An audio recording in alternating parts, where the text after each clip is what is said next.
ଆପଣଙ୍କୁ ଶତ୍ରୁ ହଇରାଣ କରୁଛି କି ଯେକୌଣସି ଶତ୍ରୁ ହଇରାଣ କରୁଛନ୍ତି ତାହେଲେ ତା ପ୍ରତିକାର ପାଇଁ ସରଳ ପ୍ରତିକାର କରନ୍ତୁ।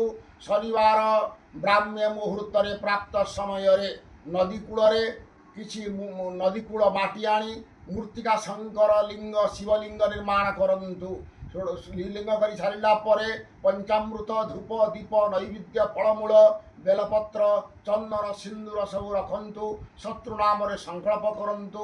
କରିସାରି ଉପଚାର ପୂଜା କରନ୍ତୁ। ସୋରିଷ ତେଲରେ ଶିବଙ୍କୁ ରୁଦ୍ରାଭିଷେକ କରନ୍ତୁ। ଅଭିଷେକ କରିସାରିଲା ପରେ ଧୂପ ଦୀପ ନୈବେଦ୍ୟ ଦେଇ ପୂଜା କରି କର୍ପୂର ଆରତ୍ରିକ କରନ୍ତୁ। କରି ଆପଣ ଶତ୍ରୁଙ୍କ ଦମନ ପାଇଁ ଭଗବାନ ଶଙ୍କରଙ୍କୁ ଜଣାନ୍ତୁ। ଜଣାଇ ସାରିଲା ପରେ ଆପଣ ନମସ୍କାର କରନ୍ତୁ। ତାପରେ ଦେଖିବେ ଆସ୍ତେ ଆସ୍ତେ ଆପଣଙ୍କର ଶତ୍ରୁ ସ୍ତମ୍ଭୀଭୂତ ହୋଇଯିବେ, ଦମନ ହୋଇଯିବେ, ଶତ୍ରୁନାଶ ହୋଇଯିବେ। ଏହା ଶାସ୍ତ୍ରରେ ନିର୍ଦ୍ଦେଶ ରହିଅଛି।